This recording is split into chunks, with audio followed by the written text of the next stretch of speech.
للتي هي أقوم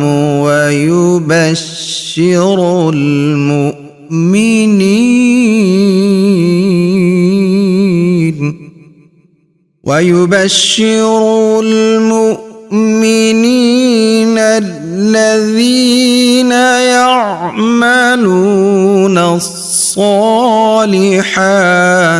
أن لهم أجرا كبيرا. السلام علیکم ورحمۃ اللہ وبرکاتہ. ان الحمد للہ نحمده ونستعینه ونستغفره ونعوذ باللہ من شرور انفسنا ومن سیئات اعمالنا من يهده الله فلا مضل له ومن يضلل فلا هادي له واشهد ان لا اله الا الله وحده لا شريك له واشهد ان محمدا عبده ورسوله. اما بعد، اعوذ باللہ من الشیطان الرجیم. بسم اللہ الرحمن الرحیم. فتعالى اللہ الملک الحق لا الہ الا هو رب العرش الکریم. قابل احترام ناظرین، آپ دیکھ رہے ہیں پروگرام تفسیر العشر الاخیر من القرآن الکریم. اس پروگرام میں ہم آپ کی خدمت میں قرآن مجید کے آخری 3 پاروں کی تفسیر، آسان ترجمہ اور اہم ترین مسائل اور احکام پیش کرتے ہیں. سورہ الحشر کے آخری آیات کے اندر اللہ رب العزت کے خوبصورت صفاتی نام ذکر ہوئے ہیں کہ وہ اللہ الباری بھی ہے، وہ السلام بھی ہے، المؤمن بھی ہے، المحیمن بھی ہے. تو یہ اللہ کے کتنے نام ہیں جو صفاتی ہیں اور خوبصورت ہیں. تو اللہ کے رسول صلی اللہ علیہ وسلم فرماتے ہیں ان للہ 99 اسما 100 الا واحدا من احصاها دخل الجنہ. اللہ کے 99 نام ہیں، 100 میں سے ایک کم، اور سارے کے سارے خوبصورت نام ہیں. جو شخص ان کو یاد کر لے، ان کو حفظ کر لے، ان کا معنی اور مطلب سمجھ لے، اللہ اس کو جنت عطا فرمائیں گے، وہ جنت میں داخل ہو جائے گا. اور اللہ رب العزت فرماتے ہیں قل ادعوا اللہ او ادعوا الرحمن ایما تدعوا فلہ الاسماء الحسنى. اس اللہ کو جس نے تمہیں پیدا کیا ہے، اس کو رحمان کہہ کے پکارو یا اللہ کہہ کے پکارو. وہ تمہارا مالک ہے، وہ تمہارا خالق ہے، وہ تمہارا رب ہے، وہ تمہارا رازق ہے. جس نام سے چاہو پکار لو. وَلِلَّهِ الْأَسْمَاءُ الْحُسْنَى فَادْعُوهُ بِهَا. اور اس اللہ کے بڑے خوبصورت نام ہیں، تم ان ناموں کے ساتھ اپنے رب سے اپنی حاجات پوری کرا لو. اس رب کے ساتھ تعلق بنا لو، جوڑ لو، اپنے دکھوں کا مداوا لے لو، اپنی مصیبتوں سے چھٹکارا لے لو، اپنی بیماریوں سے نجات لے لو، اپنی بدحالی کو خوشحالی میں بدل لو، اور اپنے رب کے انعامات سے مالا مال ہو جاؤ. اس کے ساتھ تعلق بنا کے. تعلق کیسے بنے گا؟ جب ہم اس کی ذات کو جانتے ہوں گے، جب ہم اس کے پیارے پیارے نام جانتے ہوں گے. اس کے کتنے نام ہیں، کتنے خوبصورت ہیں، ان کا معنی کیا ہے، مطلب کیا ہے، کس موقع پر میں اس کو کس نام سے پکاروں گا تو میری پکار بہت جلدی قبول ہوگی. تو یہ پیارے نام سیکھنے کے لیے ہی ہم آپ کی خدمت میں حاضر ہیں کہ ان ناموں کو ہم آپ کی خدمت میں پیش کر رہے ہیں. پچھلے درس میں ہم نے اللہ رب العزت کا بہت خوبصورت نام المنان، اس کے بارے میں چند گزارشات پیش کی تھی، اور آج بھی ہم آپ کی خدمت میں اللہ کے ناموں میں سے ایک خوبصورت نام پیش کریں گے، اور وہ ہے الرب.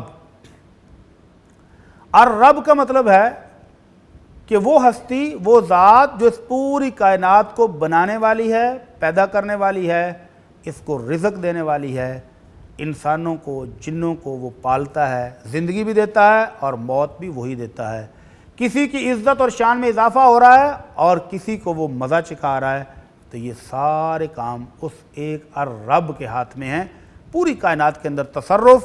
ایک پتا بھی ہلتا ہے، بارش کا ایک قطرہ بھی گرتا ہے، زمین سے جو دانہ اگتا ہے، جو پودا کھلتا ہے، جو پھول کھلتا ہے، وہ سب اس کے ہاتھ میں ہے، کسی اور کے ہاتھ میں نہیں ہے. تو الرب جو سارے معاملات کو دیکھ رہا ہے، اس کائنات کو چلا رہا ہے، اور اس کائنات میں موجود ایک ایک مخلوق کو وہ پالتا ہے، اس کو رزق دیتا ہے، اس کی تمام ضروریات کو دیکھتا ہے، ان کو پورا کرتا ہے، اس ذات کو کہتے ہیں الرب۔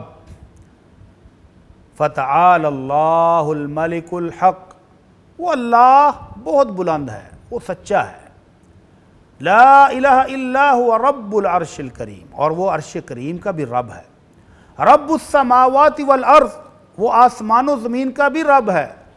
رب الملائکۃ والروح، وہ جبرائیل کا بھی اور تمام فرشتوں کا بھی رب ہے۔ ساری کائنات اس کی ہے، کائنات کے اندر جو کچھ ہے وہ سارا اس کا ہے۔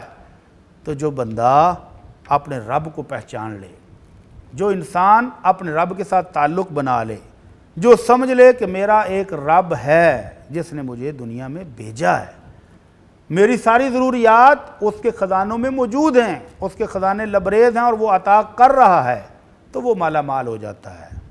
وہ کبھی بھی مایوس نہیں ہوتا، نا امید نہیں ہوتا، اور وہ محروم نہیں رہتا ہے۔ امام الانبیاء محمد الرسول اللہ صلی اللہ علیہ وسلم اپنے رب کا تعارف کراتے ہوئے کہتے ہیں ید اللہ ملأ، میرے اللہ کے خزانے، اس کے ہاتھ رحمتوں سے، برکتوں سے، خزانوں سے بھرے ہوئے ہیں۔ لا تغیضها نفقۃ سحاء اللیل والنہار، دن اور رات وہ رب اپنی ساری مخلوق کو نواز رہا ہے، عطا کر رہا ہے، اور کبھی اس کے خزانوں میں کمی نہیں آئی ہے۔ اور پھر اللہ کے رسول صلی اللہ علیہ وسلم نے پوچھا میرے صحابہ بتاؤ، جب سے کائنات پیدا کی ہے تب سے وہ پوری مخلوق کو نواز رہا ہے، وہ الرب سب کا ہے، سب کا پروردگار ہے۔ الحمدللہ رب العالمین، اپنی پاک کلام کی ابتدا اس نے اپنے تعارف سے کی کہ الحمدللہ، سب تعریفیں اس اللہ کے لیے ہیں، رب العالمین، جو کہ سارے جہانوں کا پالنے والا ہے۔ سارے جہان، جن ہوں، انسان ہوں، فرشتے ہوں، سمندر میں بسنے والی مچھلیاں ہوں، یا زمین کے اوپر چلنے والے جانور، پرندے ہوں، کیڑے مکوڑے ہوں، سب کا رب وہ ہے۔ سب کو پیدا بھی اس نے کیا، پال بھی وہی رہا ہے، عطا بھی وہی کرتا ہے، اور خالق اور مالک وہی ہے۔ الحمدللہ رب العالمین، وہ ہے رب العالمین سب کا۔ تو اس رب العالمین کا بندہ جب اس کو یقین ہو جائے، اس کو اطمینان ملتا ہے کہ میرا رب ہے، مجھے دیکھ رہا ہے، میرے تمام مسائل کا حل اس کے پاس موجود ہے، تو پریشانیاں ختم ہو جاتی ہیں۔ پریشان تو وہ ہو جو خود کو بے سہارا سمجھے، نا امید تو وہ ہو جس کا تعلق کسی ایسی ذات سے ہو جس کے خزانے خالی ہو جائیں، جس کے خزانوں میں کمی آ جائے، اور جس کا رب وہ ہو کہ جس کے خزانے میں ساری مخلوق کو صدیوں سے، ہزاروں سالوں سے نوازنے کے باوجود ایک ذرہ بھی کمی نہیں آئی، اور نہ کبھی آ سکتی ہے۔ اللہ کے رسول صلی اللہ علیہ وسلم فرماتے ہیں کہ عرش والا خود فرماتا ہے کہ اے انسانوں اور جنوں، لو ان اولکم و آخرکم جنکم و انسکم قاموا فی صعید واحد، اگر تمہارے پہلے اور پچھلے سارے لوگ آ جائیں، جن بھی آ جائیں، انسان بھی آ جائیں، اور ایک میدان میں کھڑے ہو کر جولیاں پھیلا دیں، ہاتھ پھیلا دیں کہ اللہ ہمارے رب تیرے بندے ہیں، عطا فرما، تو اللہ ساری مخلوق کو، سارے جنوں کو، سارے انسانوں کو عطا کرنے کے بعد جب سارے فارغ ہو جائیں، ہر کوئی اپنی اپنی ضرورت حاجت لے کے خوش باش فارغ ہو جائے، تو اس کے خزانوں میں اتنی کمی بھی نہیں آتی کہ جتنی سمندر کے اندر سوئی ڈبو کر نکالیں تو سوئی کے نکے کے اوپر کتنا سا پانی آتا ہے، ایک ذرہ بھی، ایک قطرہ بھی اس کے ساتھ نہیں چمٹتا۔ تو اللہ کے خزانے میں تو اتنی بھی کمی نہیں آتی ہے۔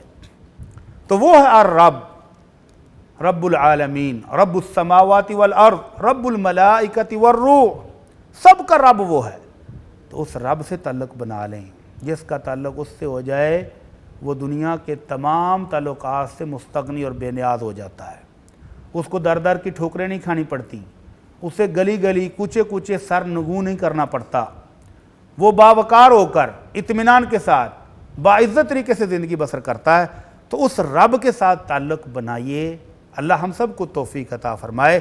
اور اللہ نے جتنے نبی بھیجے، جتنے اولو العزم رسل آئے، جتنے اللہ کے برگزیدہ پیغمبر آئے، جتنی بھی خوبصورت ہستیاں اس دنیا میں تشریف لائیں، سب نے اس کے ساتھ تعلق جوڑا اور جوڑ کے دکھایا۔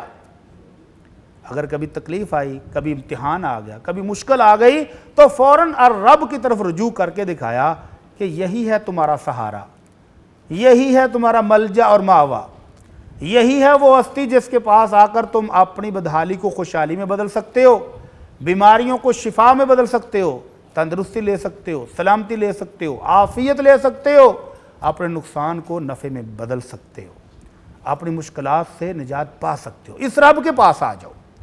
تو آئیے قرآن مجید میں دیکھتے ہیں کہ یہ خوبصورت نام کتنی مرتبہ آیا۔ اور ربہ، ربہا، ربکا، ربکما، ربکم، ربنا۔ قرآن مجید میں قابل احترام ناظرین 900 سے زائد مرتبہ یہ لفظ اللہ رب العزت کی ذات، اس کی شان اور اس کے مقام کو بیان کرنے کے لیے آیا۔ 900 مرتبہ یہ لفظ قرآن مجید میں آ چکا اور مختلف رنگوں میں، مختلف شکلوں میں بار بار آیا۔ تو یہ اس بات کا تقاضا کرتا ہے کہ وہ رب جو 900 مرتبہ قرآن مجید میں اپنا مختلف انداز میں تذکرہ کرتا ہے، وہ ہمیں دعوت دے رہا ہے کہ میرے بندو آ جاؤ، میں ہوں تمہارا خالق، میں ہوں تمہارا پروردگار، میں ہوں تمہارا رازق، میں ہوں عطا کرنے والا، میں ہوں دکھ دور کرنے والا، میرے پاس آ جاؤ۔ کوئی نہیں ہے جو تمہارے دکھ دور کرے، کوئی نہیں ہے جو مشکلات تمہاری دور کرے سوائے اس الرب کے جو کہ رب العالمین ہے۔ تو سارے انبیاء، سارے بزرگ، سارے نیک لوگ اپنے رب کو پہچاننے والے اپنے دکھوں میں، اپنے مشکلات میں اسی کے ساتھ رابطہ کرتے ہیں، اسی کی طرف جاتے ہیں۔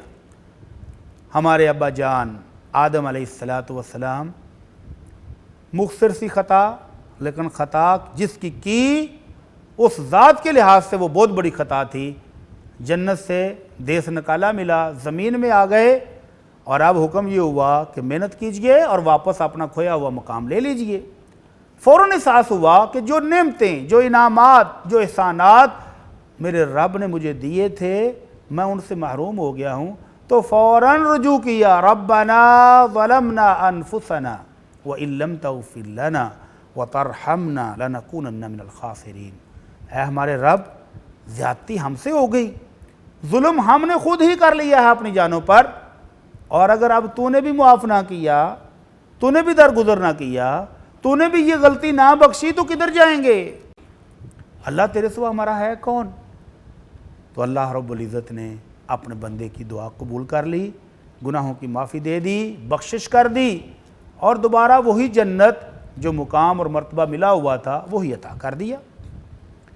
نوح علیہ السلام 950 سال قوم کو تبلیغ کی، اللہ کا دین پہنچایا، اللہ کی طرف تعلق بنانے کے لیے پکارتے رہے کہ آ جاؤ اپنے رب کے ساتھ تعلق جوڑ لو، لوگوں رب کو مان لو، یہ جو تم نے سجائے ہوئے ہیں یہ کسی کام کے نہیں ہیں، یہ جن کے سامنے تم جھکتے ہو یہ بیکار ہیں، یہ جن کے سامنے تم جوڑیاں پھیلاتے ہو یہ تمہیں کچھ بھی نہیں دے سکتے، نہ تمہیں نفع دے سکتے نہ نقصان پہنچا سکتے ہیں، تم بیمار ہو تو شفا نہیں دے سکتے، لیکن وہ الرب، اس کے خزانے بھرے ہوئے، اس کے پاس آ جاؤ۔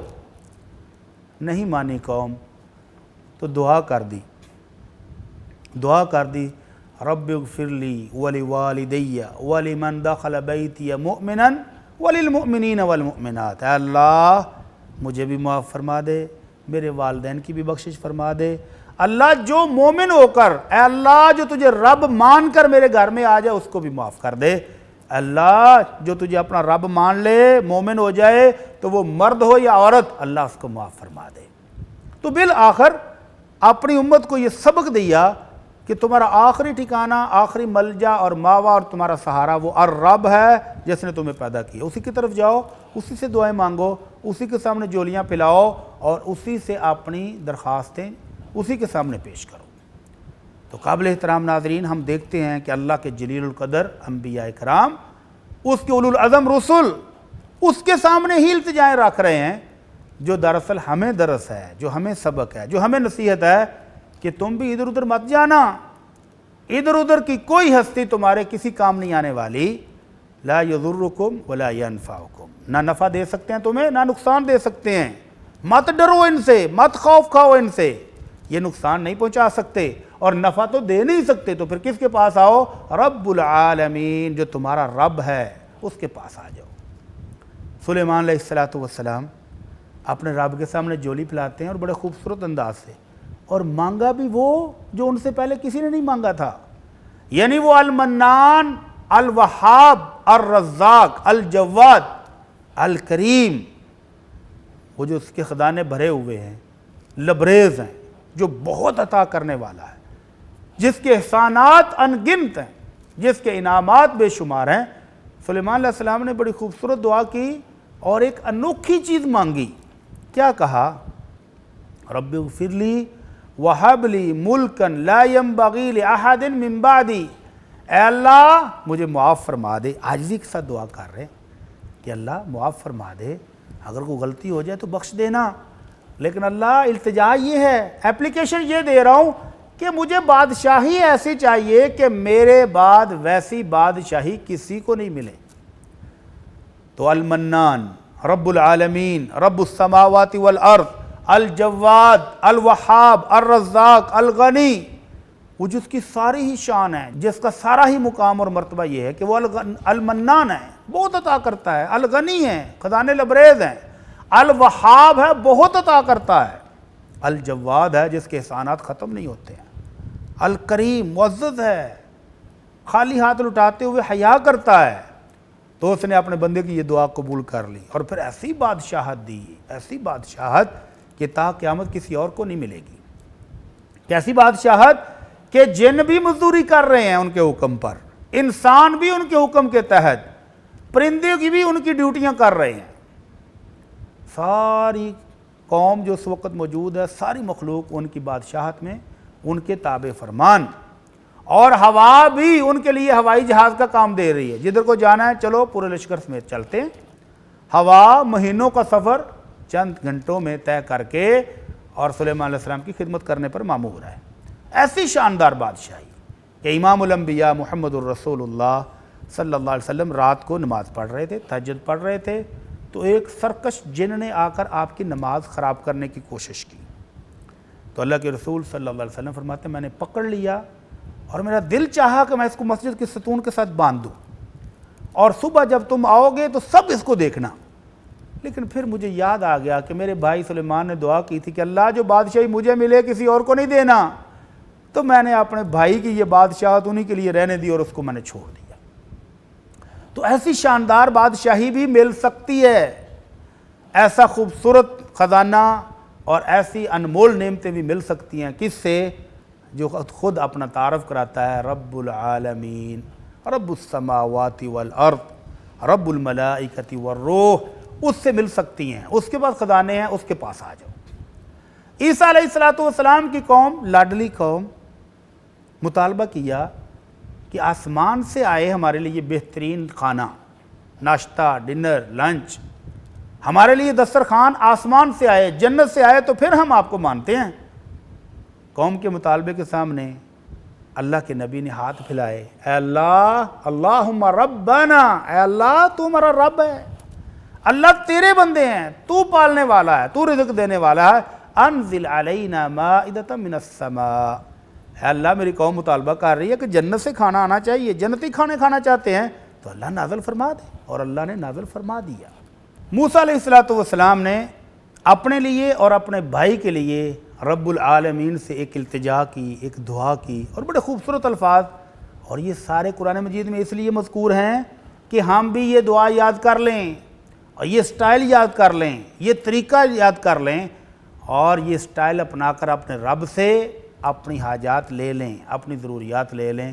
کیا کہتے ہیں؟ رب اغفر لی ولی وادخلنا فی رحمتک وانت ارحم الراحمین، اے اللہ مجھے اور میرے بھائی ہارون کو معاف فرما دے، وادخلنا فی رحمتک، اے اللہ، اے ہمارے رب اپنی رحمت کا ہمیں مستحق بنا دے، اپنی رحمت میں داخل فرما دے، وانت ارحم الراحمین، اے ہمارے رب تو ارحم الراحمین ہے، اللہ تیرے ساتھ تعلق جوڑ رہے ہیں، تو اس سے مانگ رہے ہیں، اللہ ہم کو عطا فرما دے۔ اور پھر اللہ نے وہ انعامات دیے کہ فرعون جیسا سرکش غرق کر دیا گیا، اور اس کی وہ بادشاہت جس میں موسیٰ علیہ السلام کی قوم بڑی مجبور، بڑی مقہور، بڑی مظلوم تھی، وہ بادشاہ بنی، اس ملک کی مالک بن گئی، اس کی وارث بن گئی۔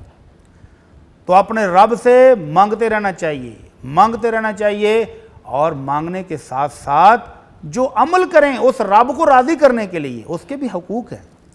وہ رب جو عطا کر رہا ہے، جو نوازشات دے رہا ہے، جو انعامات سے نواز رہا ہے، اس کا حق ہے کہ بندہ اس کے سامنے سر نگوں کرے، اس کی عبادت کرے، اس کے سامنے جھکے، اور جو نیک عمل بھی کرے، زندگی میں جو کام بھی کر رہا ہے، اپنے رب سے دعا کر لے، ربنا تقبل منا انک انت السمیع العلیم۔ اور یہ دعا اللہ کے خلیل ابراہیم علیہ السلام اور ان کے لخت جگر اسماعیل علیہ السلام نے اس وقت مانگی تھی جب اللہ کے حکم سے بیت اللہ بنا رہے تھے۔ سبحان اللہ، اللہ کا خلیل اور بیٹا بھی اللہ کا نبی اللہ کے حکم سے بنا رہے ہیں، اور پھر بھی التجا کر رہے ہیں کہ اللہ نیک عمل تیری توفیق سے، تیرے حکم سے کر رہے ہیں، تیرا گھر بنا رہے ہیں، تیرے حکم سے، تیری بتائی ہوئی جگہ پر، اللہ اپنی رحمت سے قبول فرما رہا ہے۔ تو الرب کا بندہ جو ہے، عبد الرب، اس کو یہ بھی خیال رکھنا چاہیے کہ میں جو کام کروں وہ میرے رب کی رضا کے لیے ہو، میرا رب راضی ہو جائے، تو پھر بات بنتی ہے۔ اور اس رب کے ساتھ سارے نبیوں نے تعلق بنایا، اور آخری نبی محمد الرسول اللہ صلی اللہ علیہ وسلم کو اللہ نے باقاعدہ حکم دیا۔ قرآن مجید سے دو خوبصورت آیات کہ اپنے رب کے ساتھ تعلق بھی بنانا ہے اور اس سے مانگنا بھی ہے، اس سے کچھ لینا بھی ہے۔ فرمایا وَقُلْ رَبِّ زِدْنِی عِلْمًا، اے میرے محبوب، علوم اور فنون آپ کی ذات میں ہم نے رکھ دیے ہیں، تمام علوم کا سرچشمہ آپ ہیں اس امت کے لیے، اس کے باوجود اپنے رب سے دعا کیا کریں، وَقُلْ رَبِّ زِدْنِی عِلْمًا، التجا کریں، دعا کریں، اے میرے رب میرے علم میں اضافہ فرما دے۔ تو طالب علم ہوں، اساتذہ ہوں، دانشور ہوں، مفکرین ہوں، ان کو اپنے علم میں اضافے کے لیے اپنے محبوب کی زبانی یہ دعا سکھا دی، رب زدنی علما۔ ملے گا کہاں سے؟ رب سے، رب العالمین سے۔ تو علم میں اضافے کے لیے بھی دعا کریں، اور ساتھ کہا وَقُلْ رَبِّ اغْفِرْ وَارْحَمْ وَأَنْتَ خَيْرُ الرَّاحِمِينَ۔ اپنے محبوب سے کہا، اپنے خلیل سے کہا کہ تم مجھ سے یہ دعا کرو، التجا کرو، رب اغفر وارحم، اے اللہ معاف فرما دے اور رحم فرما، وَأَنْتَ خَيْرُ الرَّاحِمِينَ، تو بہترین بخشنے والا، رحم کرنے والا ہے۔ تو یہ امت کو درس، امت کو سبق ہے کہ اپنے رب سے التجائیں کرو گناہوں کی بخشش کے لیے، اس کی رحمتیں لینے کے لیے، کیونکہ وہ ارحم الراحمین بھی ہے۔ قابل احترام ناظرین، اور رب کے ساتھ تعلق، اور رب کے ساتھ رشتہ جوڑنا بہت خوبصورت ہے، بہت پیارا ہے، اور جب اس رب کو اس کے مختلف صفاتی نام کے ساتھ پکارا جاتا ہے تو پھر وہ اپنی نعمتوں سے، اپنی رحمتوں سے مالا مال بھی کر دیتا ہے۔ بیماریوں کی کثرت ہے، پریشانیوں کی کثرت ہے، وباؤں کی کثرت ہے، انسان کو دل چھوٹا نہیں کرنا چاہیے۔ اللہ کے رسول صلی اللہ علیہ وسلم فرماتے ہیں اس رب کے ساتھ تعلق ہونے کی وجہ سے کہ جب کسی بیمار کے پاس جاؤ تو اس کے پاس یہ دعا کرو، اسأل اللہ العظیم رب العرش العظیم ان یشفیک، اسأل اللہ العظیم رب العرش العظیم ان یشفیک۔ اس رب کے نام سے دعا کرو کہ میں اللہ تو اس سے دعا کرتا ہوں جو رب عرش عظیم کا رب ہے کہ تمہیں صحت دے دے۔ تو اس رب کو جب یاد کریں تو اللہ اس بیمار کو صحت دے دیتا ہے۔ اور اگر رزق کی ضرورت ہو تو اللہ کے رسول صلی اللہ علیہ وسلم فرماتے ہیں اقرب ما یکون العبد من ربہ، جب بندہ تعلق بنا کے سنوار کے اپنے رب کے قریب ہوتا ہے تو سب سے قریب اس وقت ہوتا ہے جب سجدے میں ہو۔ تو فرمایا سجدے میں پڑھ کے زیادہ سے زیادہ اپنے رب سے مانگو، اور وہ رب جب بندے کو سجدے میں پڑا ہوا اپنی التجائیں اور گریہ ارزاری کرتے ہوئے دیکھتا ہے تو پھر وہ بہت نوازتا ہے۔ تو سجدے میں پڑھ کر اپنے رب سے مانگیں اور خوب مانگیں، خوب مانگیں، وہ عطا کرنے والا ہے، وہ الغنی بھی ہے، وہ الرزاق بھی ہے، وہ الوہاب بھی ہے، اور وہ المنان بھی ہے۔ اللہ سے دعا ہے کہ اللہ ہمیں اپنے ساتھ تعلق جوڑنے اور اپنے سامنے التجائیں پیش کرنے کی توفیق عطا فرمائے، اور اللہ کے خوبصورت نام الرب کو اپنی زندگیوں میں اپنانے کی توفیق عطا فرمائے۔ وما علینا الا البلاغ المبین۔ إن هذا القرآن يهدي للتي هي أقوم ويبشر المؤمنين